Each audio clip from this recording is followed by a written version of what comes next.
Hey everyone, how's it going? Today we're going to be talking about user confidence. When it comes to using just about anything, really, the confidence of the user has a massive impact on the effectiveness and prominence of the item in question.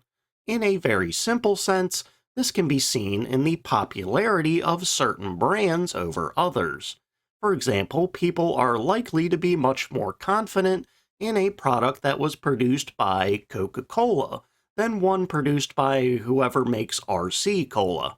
Now, I don't know who makes RC Cola and I refuse to learn, but if Coke also makes RC Cola somehow, then boy do I have egg on my face.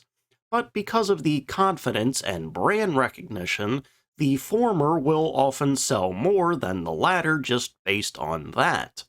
In another sense, user confidence can have a placebo-like effect, boosting performance if very confident, and lowering performance if not at all confident. Sort of think of it this way. Imagine that you're at a gun range, and you're using an old of-era Civil War firearm, a rifled muzzleloader. The barrel metal is a little bit pitted, maybe the firing mechanism feels a little loose, and the wood on it isn't in great shape.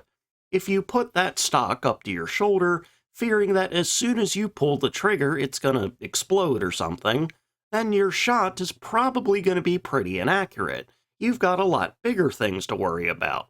But if you get ready to fire with full confidence that everything's gonna be okay, your shot's probably gonna be a lot more accurate. Fear and just nerves in general play a major role in performance. So why are we talking about this? Well, the same situation can be said for aircraft used in war. If you are flying a real clunker of a plane, you may be hesitant to use more strenuous maneuvers, or you may just be hesitant to fly the plane at all. Our subject for today is one of those planes, a plane that was actually pretty solid, but had a very negative reputation among pilots, and also among some of the general public, that would lead to many being hesitant to fly it, and in fact some refused to fly it at all. This is the bomber that was nicknamed the Widowmaker, the Flying Coffin, the B-Crash, the Flying Prostitute, and the Baltimore Whore. They got a bit weird with them there at the end. This is the Martin B-26 Marauder. Back in early 1939, either January or March, the U.S. Army Air Corps would issue a design request, named Circular Proposal 39640, for what was effectively an American Schnellbomber, a bomber that would prioritize speed.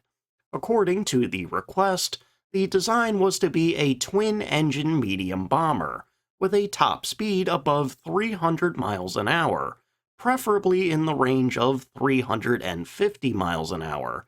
It would also need a range that was somewhere between 2,000 and 3,000 miles, and it would need a max payload somewhere between 2,000 and 4,000 pounds. High speed, though, was the clear priority for this new design, and to this request the Glenn L. Martin Company and then 28-year-old designer Peyton M. Magruder would submit their Model 179 design, a slim, short-wing two-engine bomber. The Model 179 would have some pretty stiff competition, though, going up against designs from the likes of North American, of P-51 Mustang fame, and Douglas of Dauntless and Devastator fame. The multiple designs that were submitted were graded on a scale that maxed out at 1,000, with each estimated specification receiving a score.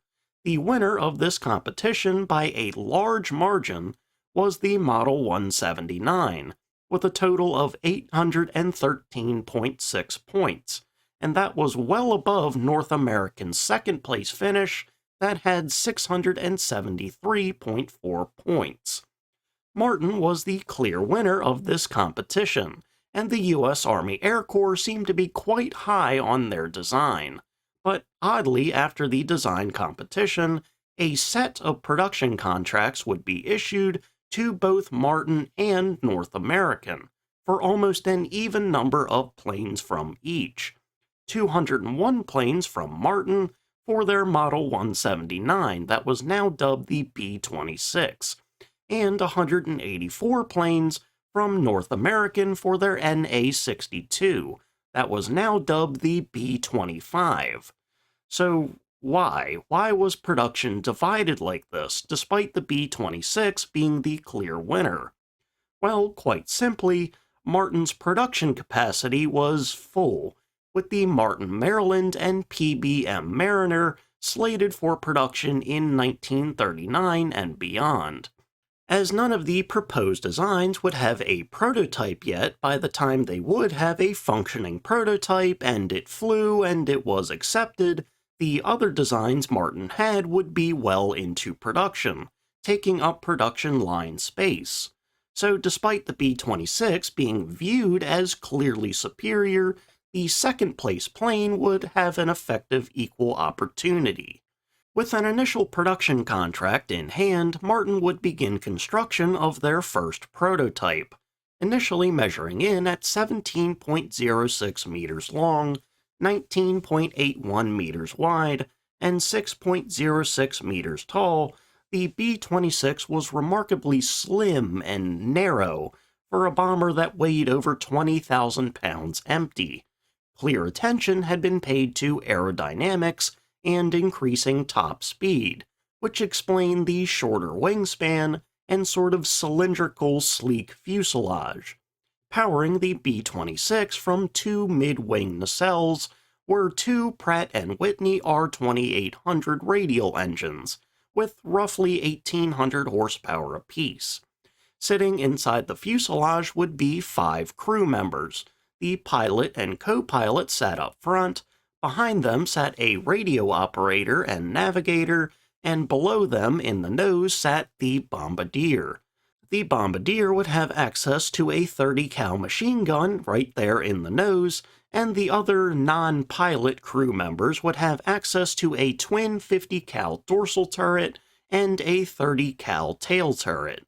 In 2 separate bomb bays, the maximum bomb load was considered to be around 3,000 pounds, but it was technically much higher than that, as one of those 2 bomb bays was typically reserved for extra fuel to increase range, but that could be removed to increase the bomb load. In the construction of the B-26, Martin would use multiple design firsts and just some interesting choices in general. Indeed, the B-26 was actually pretty innovative, with just some of these firsts being the first plane of World War II to use 4-blade propellers, the first to use self-sealing fuel tanks, the first to use electrically, not hydraulically, operated turrets, the first to have an all-plexiglass nose, and the first to have an electric bomb release system. There are several more firsts that it had, so I'll link to a book that has the rest of them. There was also a unique design decision that involved a toy company. For the tail turret, there was a bit of distance from the ammo storage near one of the bomb bays to that turret, which under normal circumstances would mean that there would have to be some kind of smaller storage near the tail. Typical gun belts wouldn't be able to reliably cross the distance without twisting and causing issues. But if some mechanism could be developed to allow ammo from the bomb bay storage to be easily transferred to the tail, then they wouldn't have to have a smaller separate storage point for the tail turret, and the tail turret would technically have more ammo, feeding off of the larger storage point.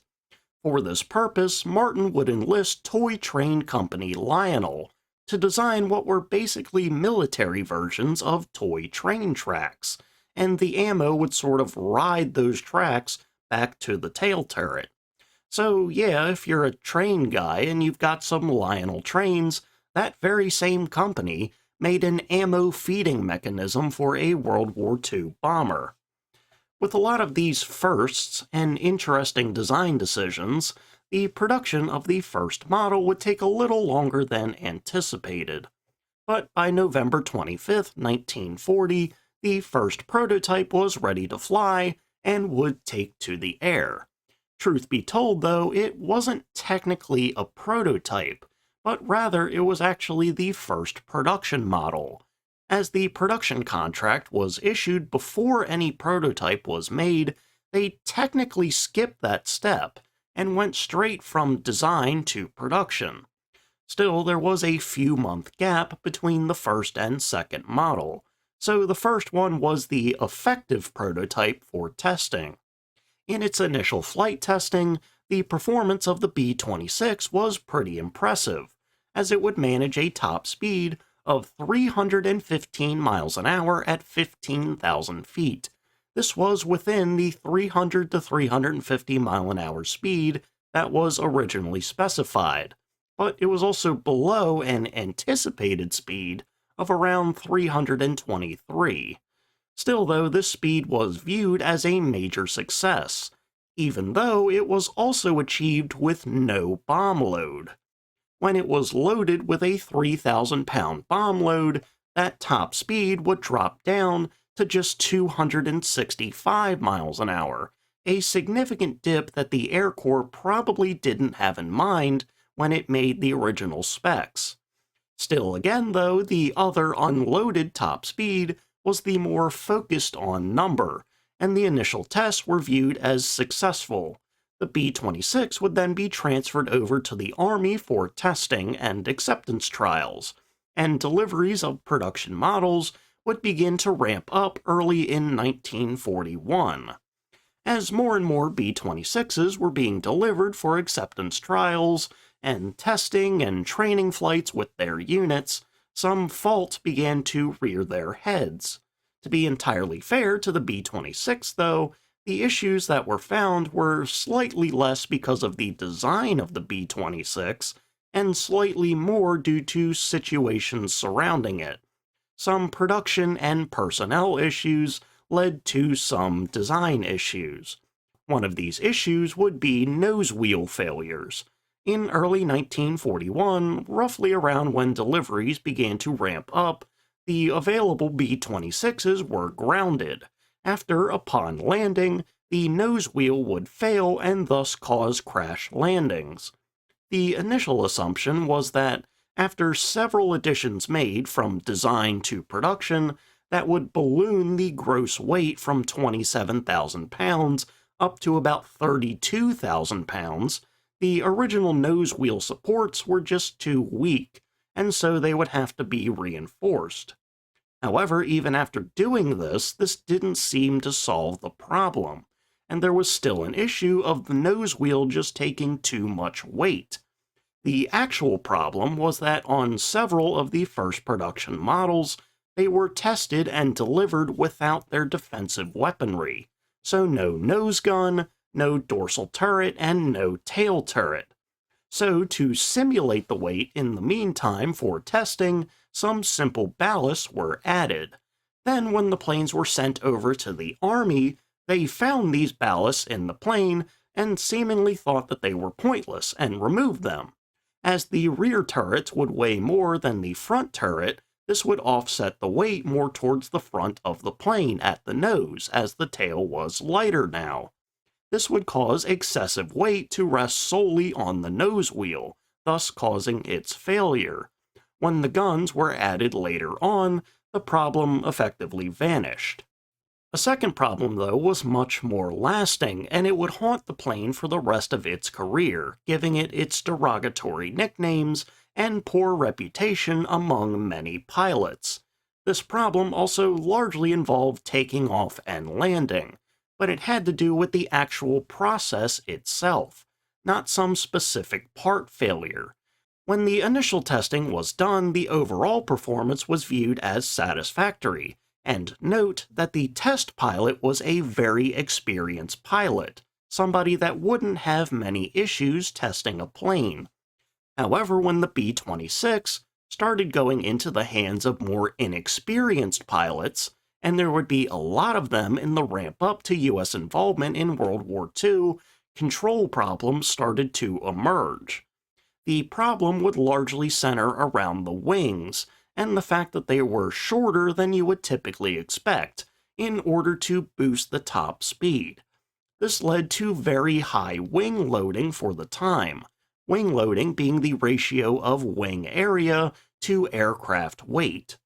For comparison's sake, we'll use one of the bombers that the B-26 would end up replacing, in the Douglas B-18 Bolo. The Bolo weighed 24,000 pounds gross, and with a wingspan of 27.28 meters, its wing loading was 25 pounds per square foot. For the early B-26s, with a gross weight around 32,000 pounds and a wingspan of 19.81 meters, the wing loading was nearly double at 53 pounds per square foot, and at some heavier loads, it neared 60 pounds per square foot. Now, this doesn't sound all that high when compared to today's standards. I mean, a plane like the F-16 fighter actually has a wing loading of 141 pounds per square foot, but much stronger engines have made higher wing loading more viable, and back in 1940-41, 53 pounds per square foot was among the highest, if not the highest, in the entire Army Air Corps. What this meant for the B-26 was that it would naturally have a higher required takeoff and landing speed, along with a higher stall speed. The stall speed for the B-26 sat at a blistering 120 miles an hour, while it seems like most other American aircraft at the time had a stall speed that rarely went above 100 miles an hour. And I say seems to because I didn't look at every single plane, and there's probably exceptions. This high stall speed necessitated high takeoff and landing speeds around 130 miles an hour, which many pilots were not accustomed to. To be sure, this wasn't really an issue with more experienced pilots, but again, with the influx of far less experienced pilots at the start of the war that would be trained on planes with lower landing and stall speeds, this higher speed requirement would lead to accidents and crashes.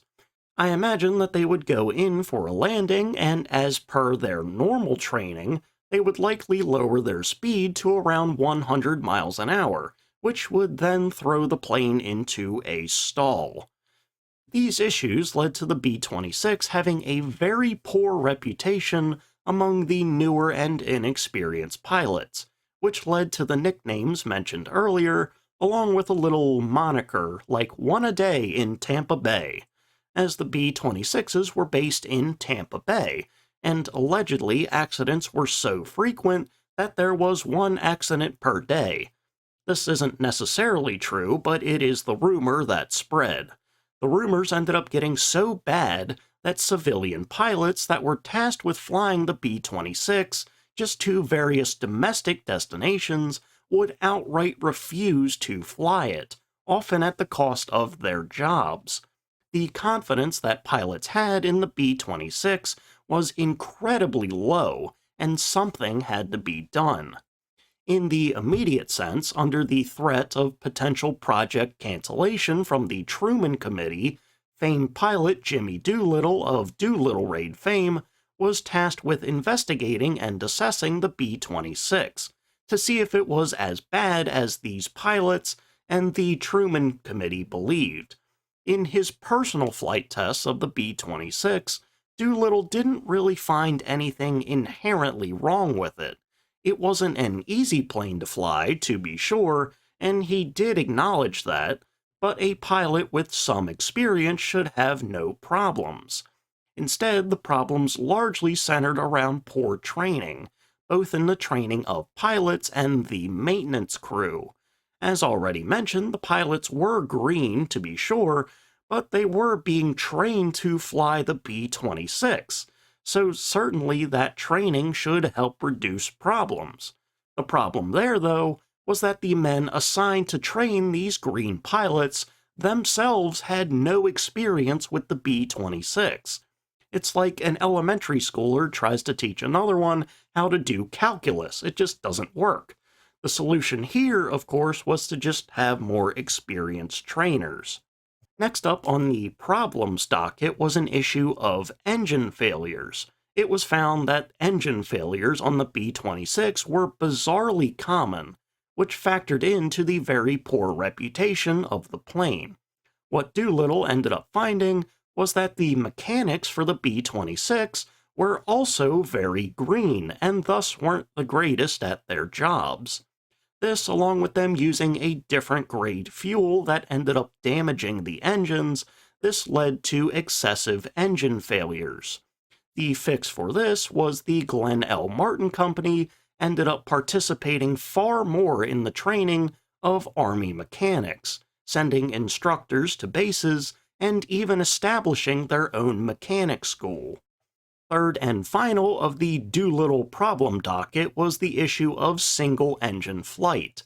This issue was largely caused by the poor training issue, but the pilots didn't know how to fly the B-26 on just a single engine. In fact, they didn't even think it was possible. Knowing how to fly a twin-engine plane on one engine is incredibly important in the event of an engine failure, but the pilots being trained only had experience with single-engine trainers, and once again the instructors themselves had no real experience with twin-engine planes. Thus, these green pilots were just thrown to the wolves and had to try and fly a twin-engine plane on one engine with no experience. Obviously, this was a terrible idea and a horrible oversight by the military. So, in an effort to raise morale and prove that the B-26 could be flown with one engine, Doolittle and fellow pilot Vincent W. Burnett would take the B-26 to the air for some demonstrations. Both men, and Burnett in particular, would put the B-26 through the ringer, flying all sorts of maneuvers, and in one case for Burnett, he would fly the B-26 at high speed around a flight tower with just one engine. Hopefully, such demonstrations would do away with the nicknames and all of the fearful pilots. So, as the overall training surrounding the B-26 improved, the number of accidents would begin to decrease. Nevertheless, many pilots were still very weary of the plane, and the nicknames and monikers would remain. The B-26 ended up remaining a subject of investigation of the Truman Committee, and in response to another threat of the project shutting down, Martin would increase the wingspan of the B-26 from 19.81 meters to 21.64 meters in an effort to decrease wing loading and thus decrease the stall and landing speeds. While it did in fact decrease the wing loading, there didn't seem to be any significant change in the stall and landing speeds. Still though, the B-26 was allowed to continue, and through all the trials and tribulations, Martin would also go about improving its performance, offensive and defensive capabilities. The original Pratt & Whitney R2800 engines would be swapped out for stronger ones that had over 2,000 horsepower apiece. Additionally, in later models, the guns on the B-26 would go from just 4 up to 11 or 12, 1 or 2 in the nose, 4 around the cockpit for strafing missions, 2 in the dorsal turret, 2 in the tail turret, and 1 in each waist position. All of the guns were 50 cal. With these added guns, 2 additional crew members were added, bringing the total to 7. Additionally, the second bomb bay would just be removed, as most would fly with that bay filled with extra fuel anyway, so it was just not necessary to have anymore. With the increase in engine power, the bomb load would also increase up to 4,000 pounds. With all of the added weight and added power, the gross weight would balloon upwards of 38,000 pounds, but the top speed would also improve to 282 miles an hour. So now we get to the combat experience of the B-26, and to be entirely honest, there isn't all that much to say. Overall, the general picture of the B-26's combat experience was pretty solid with a very low loss rate. Initially, this wasn't the case, but they would change their strategy shortly thereafter and things got much better. The problem early on was that the initial B-26s sent to the Pacific and Europe were used for low-level bombing, strafing, and torpedo attacks. And while it was still a relatively fast plane for its size, even with all of its additions, it was still a pretty hefty bomber that was quite vulnerable to enemy anti-aircraft fire and fighter attacks. This would lead to higher loss rates early on that were higher than what its former competition, the B-25, had. As a result, the low-level attacks were quickly and largely abandoned in favor of medium-level attacks with escort, and here the loss rate would plummet. According to the military, this shift was so successful that the B-26 ended up having their lowest loss rate of the entire war. Despite their success in combat and 5,000-strong production run, as the war drew to a close, a vast majority of the B-26s were quickly scrapped, with better medium bombers like the Douglas A-26 coming into service, and there was simply no peacetime need for it. Many of the bombers that were over in Germany were scrapped in Germany and were used to help rebuild post-war, with West Germany partially standing on old B-26 parts. As a result, just a handful of B-26s remain today, with a couple of them undergoing restoration. Ultimately, though, with the B-26, I'm kind of left wondering if it was truly worth producing it. Don't get me wrong, it certainly wasn't a bad plane or anything, and its lasting reputation as a dangerous plane is probably unwarranted. But with all of the effort to fix the design to make it safe for pilots to fly, from the design alterations to the additional training programs, would all of that effort have been better spent just making other, easier-to-grasp planes? With the war situation leading to a rapid influx of pilots, it kind of behooved them to make simple planes that these green pilots could easily fly, so they could be quickly shipped off the combat. Requiring more experienced pilots for these planes just limits the pool of pilots that could actually use it. I think if nothing else, though, the story of the B-26 reveals some of the oversight and mismanagement that inevitably occurs in just about any war effort. Somewhere corners are being cut, processes are being shortened, and some caution is being thrown to the wind. For the B-26, that corner was training, as that was clearly being skimped out on in an effort to just pump out more pilots. And this corner cutting ended up leading to a lot of headache that required investigation and reform, all of which you probably want to avoid at the jump. Alright, and with that, we're going to go ahead and end for today. So, thank you all for watching. Remember to like, comment, and subscribe. I kind of feel like the end of the B-26 story is really unsatisfying. With all of the problems it had with the innovation and the toy company participation, and it was pretty good in combat, and then it was almost immediately scrapped. Like it just got pushed out the door after the party ended. No chance to just hang out and maybe help clean up. Well, I guess it did help clean up, in a sense, in West Germany. But anyway, I hope you enjoyed the video, and I hope you learned something. So, see ya.